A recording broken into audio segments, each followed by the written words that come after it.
Hello, Scorpio, Sun, Moon, Rising, and Venus signs. Kamusta kayo? Sana po nasa mabuti kayong kalagayan. Welcome back po sa Star Tarot. Kung bago kayo rito, welcome din kayo. Thank you sa inyong support. I truly appreciate it. God bless you all, Scorpio. O na mensahe ninyo, creation. Being creative is a wonderful way of witnessing the unfolding of your limitless creative zone. Ayan. So, napakaganda. Kasi maaring meron mga opportunities sa inyo sa ngayon na lumalapit na magbibigay ng pagkakataon sa inyo na magamit ninyo or ma-express ninyo yung inyong passion, ma-express ninyo yung inyong yung creativity.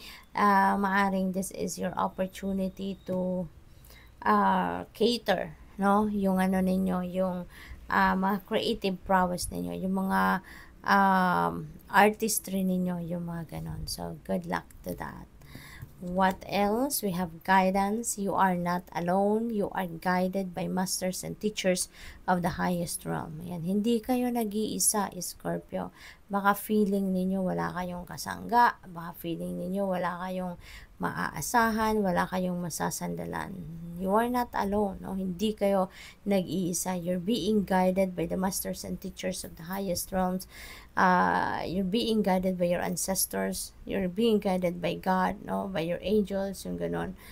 Kaya huwag kayong mag-alala. No? Hindi kayo nag-iisa. Alright? Huwag kayong mawala ng pag-asa. Ang mahalaga dito, makinig kayo lagi sa iyong intuition. Pakinggan ninyo lagi ang inyong gut instinct. Kasi diyan dumadaan ang guidance sa inyo ng universe. Diyan dumadaan madalas ang mga mensahe sa inyo ng universe. Kaya pakinggan ninyo ito, no? Pakinggan ninyo ito. Give yourself time to listen to them, okay? What else? We have stillness. Reflect on this moment with love, kindness, and compassion. Ayan. Kailangan ninyo, no, na put yourself into stillness. Kailangan ninyo ito na maging ano kayo. Kailangan ninyo ito na maging yung bang mag-step back muna kayo ng kahit saglit lang sa kung ano man ang inyong pinagkakabisihan, sa kung ano man ang inyong ginagawa, no? Step back from that at magmuni-muni kayo, no? Maybe this is the time na kailangan ninyong gawin ito para mapakinggan din ninyo ang inyong intuition. Kasi siguro, lagi kayong may ginagawa, lagi kayong may iniisip, lagi kayong busy, no? And with that, malaki ang chance na hindi ninyo marinig kung ano man ang gabay sa inyo ng universe, no? Kasi nga, ayan, so kung lagi kayong busy, laging umaandar yung isip ninyo. We have patience. Be patient and allow destiny to unfold at its own pace. Ayan, so maging patient kayo sa ngayon, no? Lagi ninyong alalahanin na hindi lahat ng bagay na gugustuhin natin or ini-expect natin mangyayari sa timeline na gusto natin, 'di ba? Everything is in divine timing, 'di ba? Kaya ngayon maaring nabuburyo na kayo, maaring gigil na kayo, naghihintay na kayo ng pagdating, no? Or pag-unfold ng mga bagay na minimithi ninyo or ini-expect ninyo na mangyari. Kaya be patient, okay? Be patient and allow destiny to unfold, okay? At its own pace. Kasi hindi naman natin yan makokontrol. That is something that is beyond our control. Tanging ang universe lang, no? Ang nakakaalam ng tamang panahon para sa kung ano man ang inyong hinihintay. We have message. Ayan, meron kayong matatanggap dito na mensahe. That could be through letter. That could be through email. Baka meron text messages. Baka merong tawag sa inyo. That could also be possible na through call, no, ang paparating na mensaheng ito. What else? We have expectations. Ayan, so siguro ngayon, nag-iisip-isip din kayo, no, ng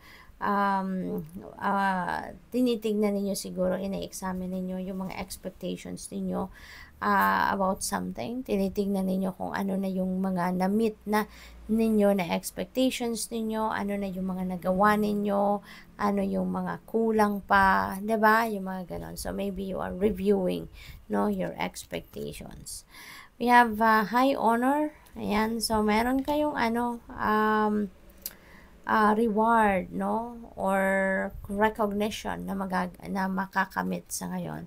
So finally, yung hard work na ginawa ninyo sa inyong trabaho, sa inyong career, no, or negosyo, yan ay mapapansin na ng maraming tao. That will be recognized by many people already sa ngayon, at maaaring ikaw ay mabigyan ng pagkakataon para makareceive kayo ng pera, makareceive kayo ng financial reward, mabigyan kayo ng promotion, mabigyan kayo ng pay raise, yung mga ganun ba, no? So, merong pagpapahalaga, no, na matatanggap kayo ngayon from your employer or from mga ano ninyo, mga kliyente ninyo, no? We have change, merong pagbabago na mangyayari. This could be a change in place of residence. Maaring pagbabago ito ng tirahan, maglilipat bahay si Scorpio, lipat opisina, no, lipat trabaho, employer, mga ganon. This may involve travel, no, for some of you, kasi meron nga itong karwahe, so that will represent travel. Kaya maaring ang iba sa inyo talagang kailangan pa kayong bumiyahe, kailangan pa kayong lumayo, no, sa kung saan kayo manggagaling. What else? We have occupation 34. So most likely, no, maglilipat kayo ng employer or trabaho, no, you're heading towards a different career as well sa ngayon.